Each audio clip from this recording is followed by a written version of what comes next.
دوستو، جب ہم کوئی کاروباری لین دین کرتے ہیں، کیا ہم فوراً بغیر جانچ پڑتال کے، بغیر گفت و شنید کے، بغیر بزنس پرسن جس کے ساتھ ڈیل کرنے جا رہے ہیں ملے ہوئے پیسہ دے دیتے ہیں؟ نہیں نا. اسی طریقے سے freelancing is no exception as well. Virtual کام ہو رہا ہے بٹ بزنس نارمس تو وہی ہیں کہ اگر آپ ان پرسن میٹنگ میں when you are doing a business deal, you interact, you shake hands, you talk about the business, you decide what is in the timeline, اور وہ سب چیزیں آپ طے کر لیتے ہیں. اسی طریقے سے فری لینسنگ میں بھی ایسا ہی ہوتا ہے. اب فری لینسنگ میں کیسے ہوتا ہے آئیے تھوڑا سا ڈسکس کرتے ہیں.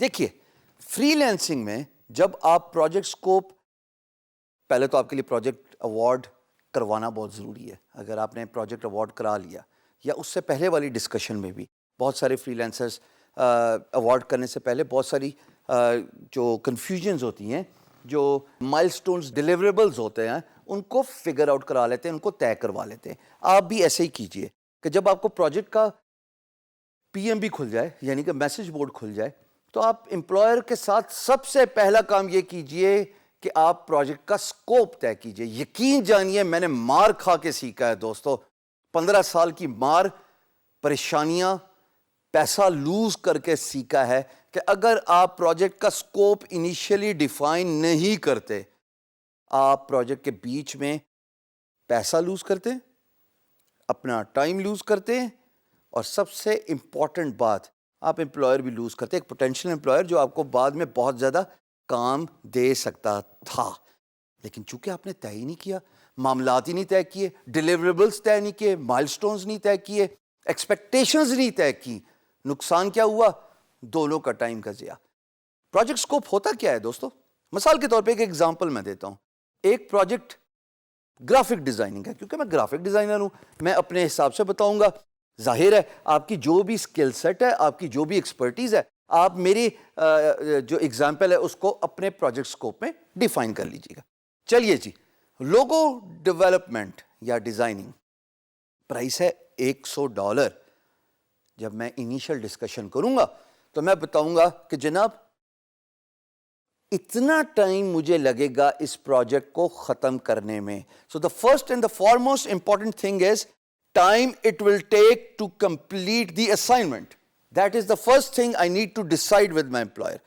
اگر میرے امپلائر کو ایک چیز 3 دن میں چاہیے اور میں ایزیومنگلی یہ تھاٹ پروسیس لے کے چل رہا ہوں خواتین و حضرات کہ یہ کام تو جناب 1 ہفتے میں ہی ختم ہوگا، کیونکہ میں نے پچھلی اسائنمنٹ بھی لوگوں کی 1 ہفتے میں ختم کی تھی. That is where the expectations are not met. Award ہو گیا پروجیکٹ، آپس میں ڈسکس نہیں کیا تو نقصان کیا ہوا؟ 3 دن بعد امپلائر کہتا oh my god I needed this in 3 days، what are you doing, give me my money back. کیا فائدہ ہوا؟ صرف اپنے 15 منٹ کی ایفرٹ بچانے کے لیے 3 دن بعد 3 دن کا نقصان کیا آپ نے. ٹائم از منی دوستو. So it is very important that you decide the timeline of the project. Second thing which determines the scope of the project is the price of the project. یہ تو ایسا ہی ہے کہ اگر کاروباری لین دین کر رہے ہیں اور پرائس ہی نہیں ڈیسائیڈ کی.